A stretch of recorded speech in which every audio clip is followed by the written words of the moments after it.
तो बेटा हम बात कर रहे हैं यदि द्विघात समीकरण 3x² - 12x + m = 0 के मूल बराबर हों तो m का मान ज्ञात कीजिए।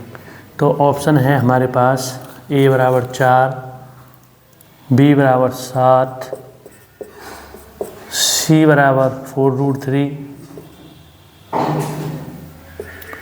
और d ऑप्शन है हमारे पास 12। और ये सी ऑप्शन 4√3 के स्थान पर ये आ रहा है यहाँ पर 4, 7, ये दे रखा है बेटा पेपर में 9।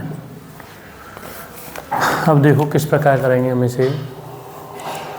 3x² - 12x + m = 0। अब इसकी तुलना हम सबसे पहले करेंगे ax² + के bx + c = 0 से। तो a की वैल्यू कितनी हो गई यहाँ पर 3, v की वैल्यू कितनी हो गई -12 और c की वैल्यू कितनी हो गई m। अब इसके मूल बराबर हैं, तो मूल बराबर तब होते हैं जब d का मान 0 के बराबर होता है। तब इस स्थिति में क्या होते हैं, मूल कैसे होते हैं, बराबर होते हैं। तब मूल कैसे होते हैं, बराबर। मूल बराबर कब होते हैं, जब d बराबर क्या हो हमारा 0 और d को हम क्या कहते हैं, विविक्तर। अब इसका मान होता है d = v² - की 4ac। तो अब ये हो गया 0, v की वैल्यू इसमें पुट करेंगे तो -12 का स्क्वायर -4 × a के स्थान पर 3 और c की वैल्यू क्या है m। तो 0 बराबर ये हो गया -12 × -12, ये हो गया -12m। अब ये हो गया 0 बराबर 144 -12m।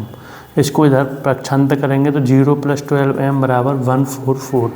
पक्षांतर करते समय इसका साइन चिन्ह बदल जाता है। जब हम बराबर से इधर कोई वैल्यू ले जा रहे हैं या इधर कोई वैल्यू लेके आ रहे हैं तो उस समय इसका साइन चेंज कर देते हैं। तो इस 12m से पहले यहाँ पे 12m से पहले माइनस का साइन है, तो इधर लाने पर हम क्या हो जाएगा, ये प्लस का साइन, ये यहाँ पर उतार लिया हमने।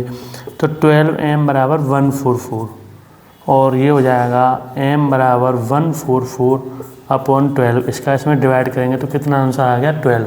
तो हमारा कौन सा ऑप्शन सही है, डी ऑप्शन। डी ऑप्शन हमारा करेक्ट है। यह क्वेश्चन इस प्रकार हो रहा है।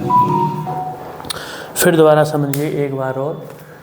यदि द्विघात समीकरण इतने के मूल बराबर हों तो m का मान ज्ञात कीजिए। ये हमारे ऑप्शन दे रखें। अब हमने इस द्विघात समीकरण को उतार लिया।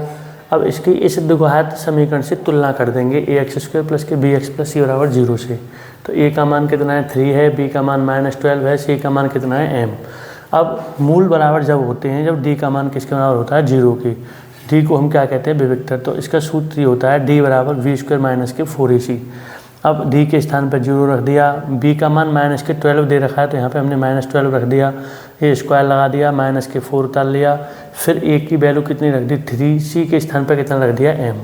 अब ये 0 ऐसे उतार लिया, ये हो गया -12 × -12 -12m। अब ये हो गया माइनस प्लस 144 हो गया, ये -12m, इसको इधर ले लेंगे। तो 0 + 12m = 144, 12m = 144, m = 144/12। इन दोनों के बीच में यहाँ पे कोई साइन नहीं है तो मल्टीप्लाई का साइन होता है और हमें m की वैल्यू फाइंड करनी है। तो हमें इस 12 को हमेशा इसके, जब इन दोनों में मल्टीप्लाई का साइन है, अगर यहाँ प्लस या माइनस का साइन होता तो हम इस 12 को इधर पक्षांतर करते, लेकिन इन दोनों के बीच में मल्टीप्लाई का साइन माना जाता है। यहाँ पे जब कोई चिन्ह नहीं है तो मल्टीप्लाई का साइन मान के चलते हैं हम जो है। तो ये m की वैल्यू फाइंड करनी है। तो 12 कहाँ आएगा, इसके नीचे अपॉन में। तो m = 144/12, इसका इसमें डिवाइड करेंगे तो इतना आंसर आ गया। तो इनमें से हमारा कौन सा ऑप्शन सही है, हमारा डी ऑप्शन सही है। यानी m का मान कितना हो गया हमारा, 12। ओके बेटा।